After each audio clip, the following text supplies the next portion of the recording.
Hoje o vídeo é sobre isso. Seja quem você nasceu para ser, ou torna-te quem tu és. Hoje aqui no sítio está meio chuvoso, qualquer coisa eu vou correr ali para o telhadinho, que por enquanto é o único abrigo de chuva que nós temos aqui no sítio. Já me molhei toda, estou me secando, a gente subiu lá em cima. Depois no final do vídeo eu vou colocar essa nossa aventura procurando, que tem uma lagoa lá em cima, uma lagoa não, um alagado, e a gente queria saber se aquilo lá era realmente uma nascente perene ou se é só um acúmulo de chuva mesmo. A gente está conhecendo aqui o terreno agora, viemos resolver algumas coisas, né, ver a questão da porteira. E é isso, o vídeo é sobre isso.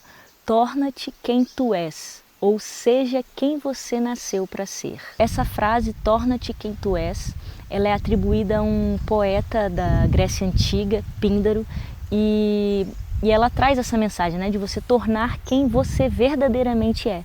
Ele acreditava que nós tínhamos uma essência, e essa essência era a nossa natureza, e o nosso objetivo era trazer essa essência à tona, essa nossa natureza. E a nossa vida era a forma de trazer, né, esse potencial que nós temos internamente à tona. Então o próprio viver, a prática da vida traria à tona esse nosso potencial interno.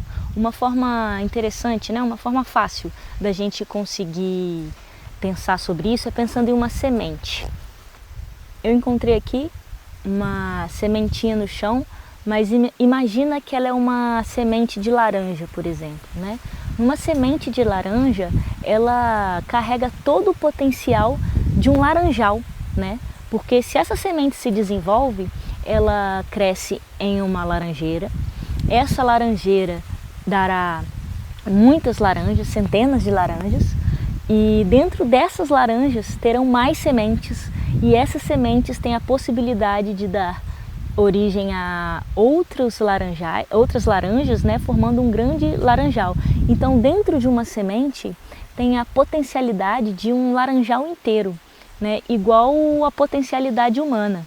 Trazemos uma semente dentro de nós e o nosso objetivo na vida é desenvolver essa semente, né, fazer essa semente brotar, essa semente crescer, essa semente florescer e frutificar também. Apesar desse entendimento, né, dessa potencialidade que a gente carrega dentro de nós, está presente em diversas culturas antigas, inclusive, né, as orientais, principalmente no budismo, e no budismo isso tem tido um olhar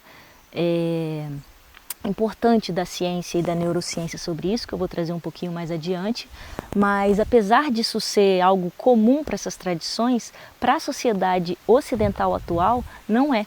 Na verdade, é o contrário, porque apesar de entendermos assim que a gente pode melhorar as nossas habilidades, por exemplo, habilidades no esporte, habilidades intelectuais, a gente ainda entende nós como seres fixos, né, prontos, a nossa personalidade, a nossa forma de lidar, por exemplo, com a raiva e com outras emoções, né? Ah, não, eu sou estourado assim mesmo, né? É a famosa síndrome de Gabriela, né? Eu nasci assim, eu cresci assim, eu vou ser sempre assim. Como eu falei, no Oriente é muito comum essa ideia da gente se aprimorar, né? Trazer à tona essa nossa essência.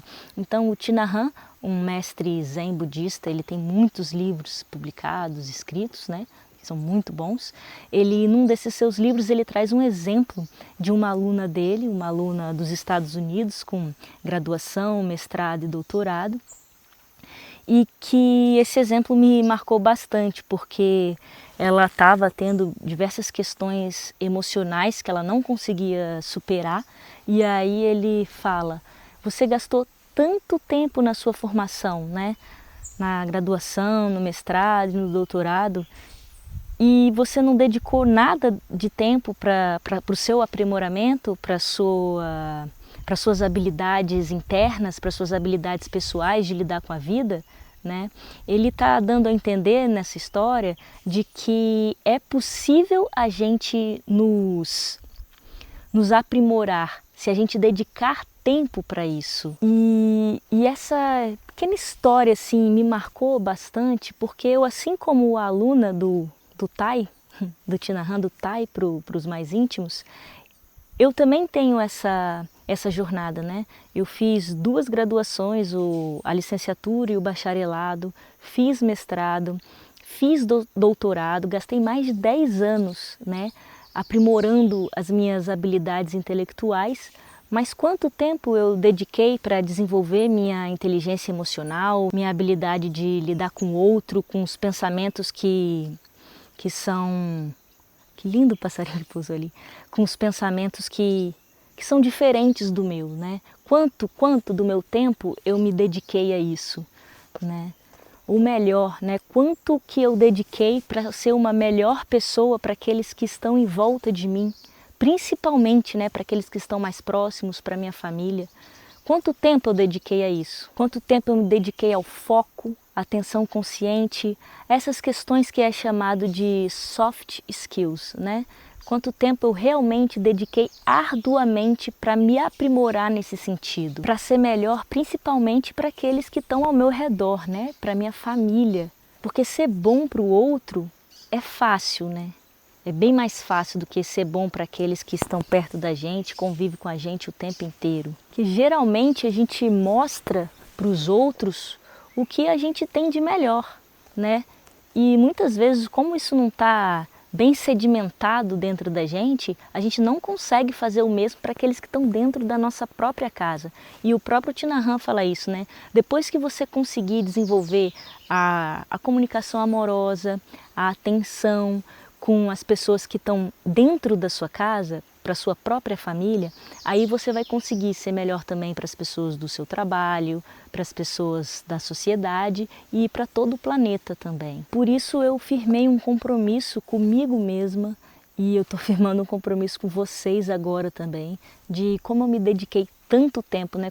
Como eu falei, mais de 10 anos desenvolvendo as minhas habilidades no campo intelectual. Eu agora me comprometo, estou me comprometendo a dedicar meus próximos 5 anos, depois eu dobro essa meta, para o meu desenvolvimento como pessoa,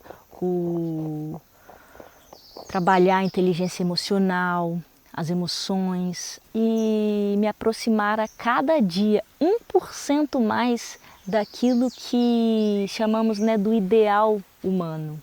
E é preciso prática para isso, né, para trazer essa nossa essência, né, da forma mais pura e boa possível, né? Depois eu vou me aprofundar mais nas práticas, mas a minha ideia agora é trazer que, assim, é possível a gente não é bem nos transformar a palavra, me escapou a palavra aqui agora, mas trazer à tona, né, esse ideal humano que a gente sempre fala.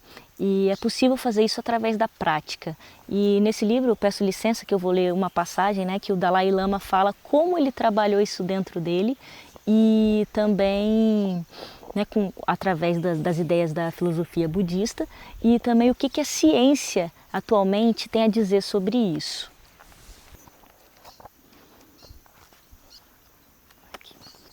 Bom, aqui especificamente ele está falando sobre a felicidade, né? Mas entenda isso que é para desenvolver os nossos potenciais em todas as suas ramificações. A filosofia budista ensina que a porção de felicidade de uma pessoa não é fixa e que por meio da meditação você pode aumentar sua capacidade de sentir compaixão e felicidade, e até banir emoções negativas como ciúme, ódio, raiva, avareza e inveja. Como descreveu o Dalai Lama, existe uma arte da felicidade. Ele diz a amigos que, quando era criança, sentia uma raiva tão frequentemente quanto qualquer outra criança e que às vezes ele era cruel.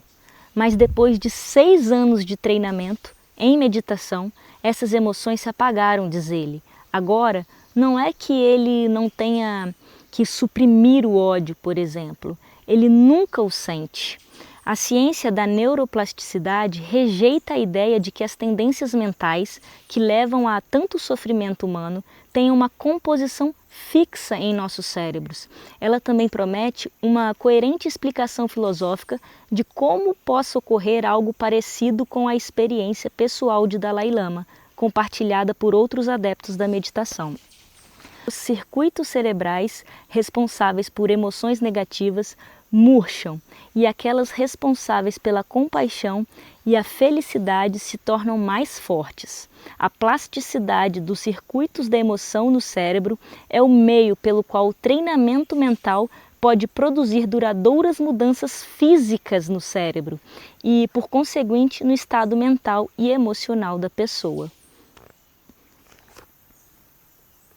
Então, a ideia é que a prática ela é capaz de nos mudar fisicamente, né? Manifestar, trazer à tona aquela essência que está na semente, mas a semente tem que crescer forte. Então, ela traz uma modificação física, né? A semente vira árvore. E aqui, essa nossa semente, ela também traz uma modificação. E a ciência está mostrando que a prática, ela traz modificação em nível físico, em nível fisiológico, em nível do cérebro, mas físico mesmo, né? Então, a ideia é que no começo, a prática, ela parece que não muda nada, né?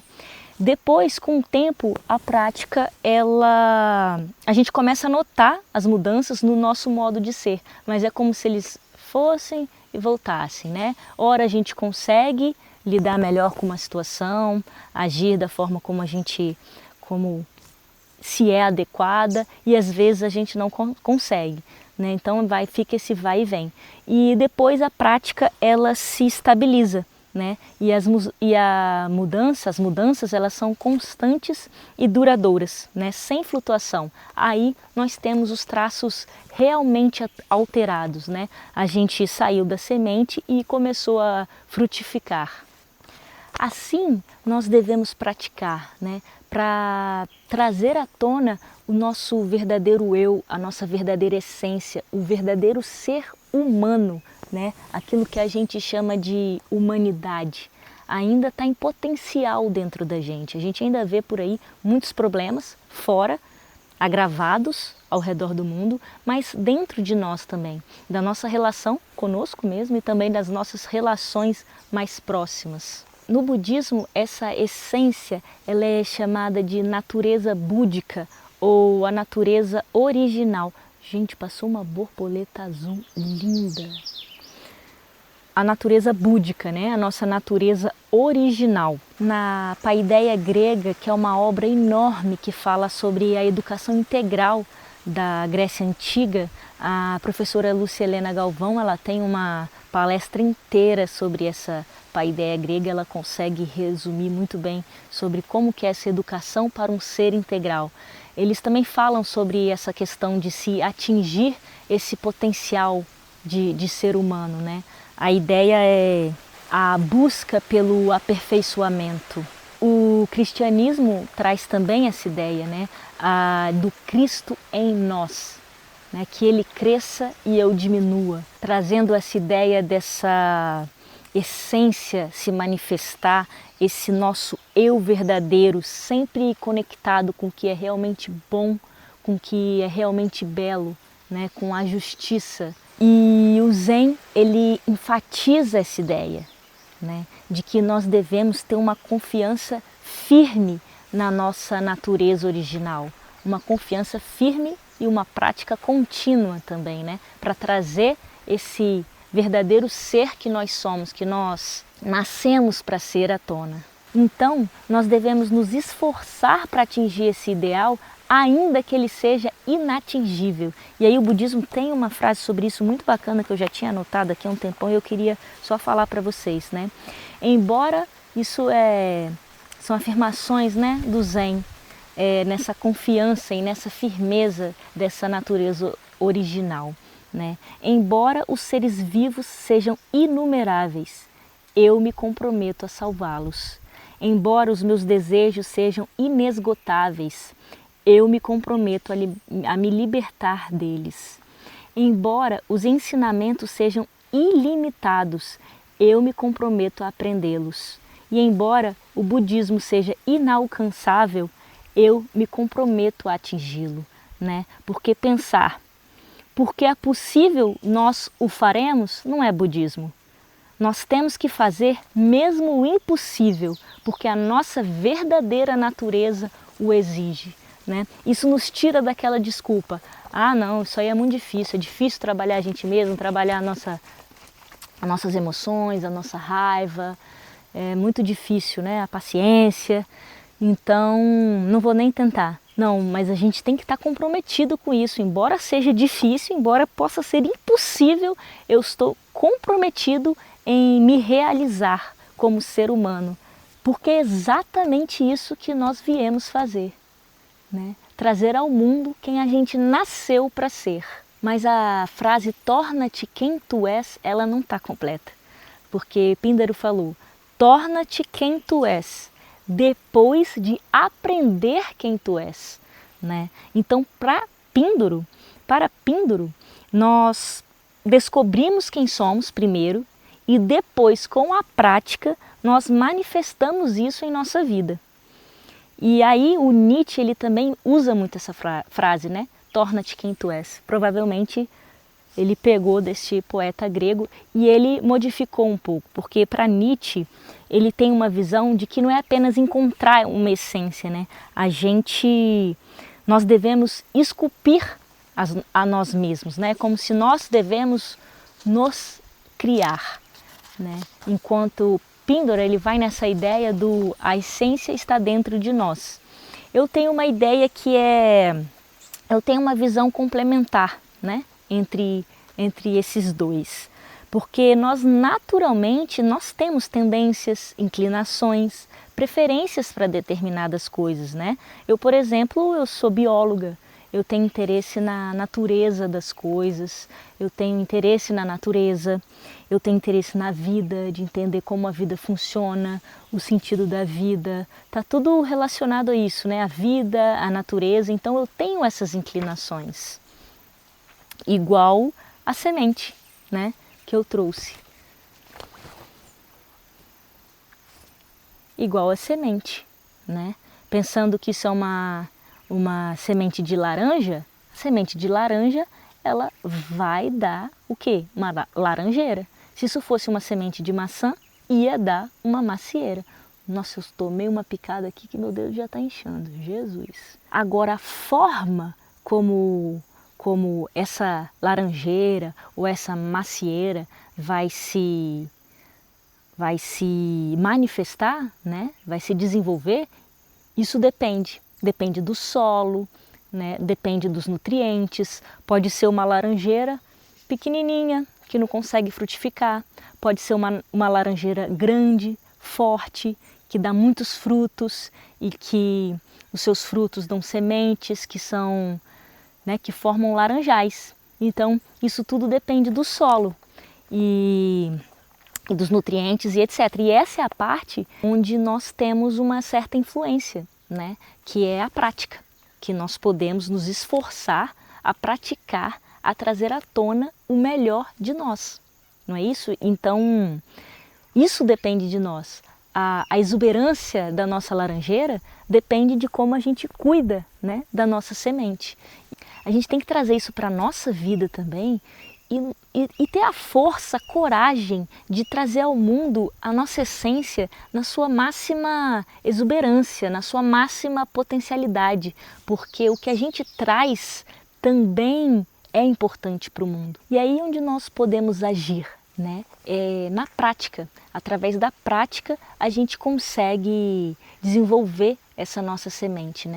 Então a ideia que fica é que você tenha coragem de trazer essa sua semente, essa sua essência à tona para o mundo, da sua forma mais exuberante, para que você possa ser também uma forma de frutificar as suas ações no mundo, né? E é sobre essa prática, para trazer essa essência, depois a gente continua, né, a seguir nesse caminho, mas sobre as práticas que eu quero trazer no próximo vídeo. E como eu falei, hoje a gente fez essa saga aí, subindo lá na nascente, vendo se realmente era uma nascente, se não era, antes daqui. E eu vou deixar aqui no final, se você tiver interesse de ver como é que foi rapidinho essa nossa exploração aí. Então, até o próximo vídeo e deixa seu comentário, sua opinião, o que você quer ver por aqui, quais temas você quer que seja desenvolvido aqui. Até o próximo vídeo.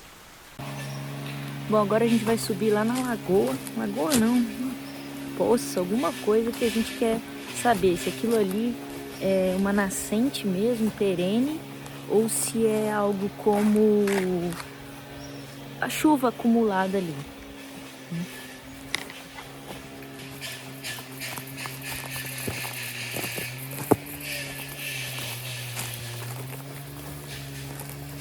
Uma estrada que sobe aqui. O marido já tá lá em cima dando uma ajeitada na estrada. Aproveitar e vou mostrando a vista da subida.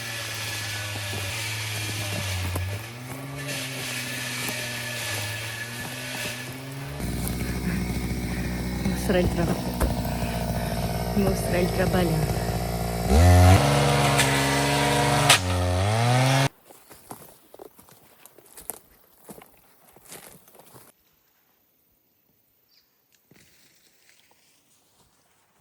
Já subimos um bocado.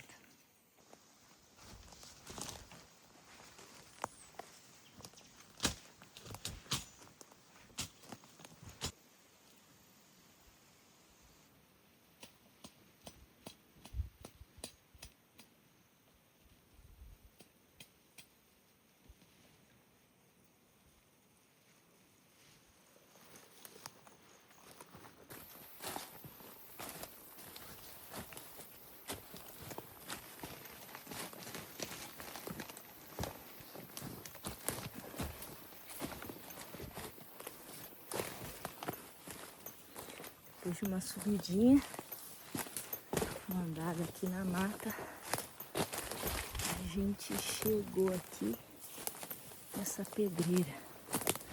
Aqui eu vou mostrar a vista para vocês.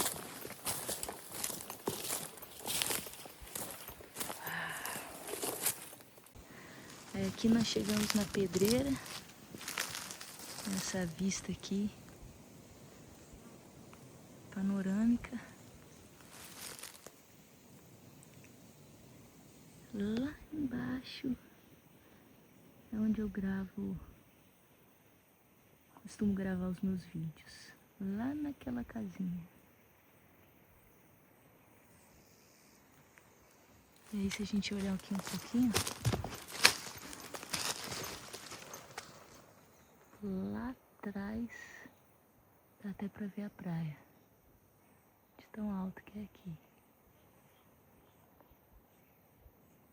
É aqui pra dentro que a gente vai encontrar a lagoa, que a gente tá querendo ver se é uma poça de chuva ou se é uma nascente perene mesmo. Vamos ver.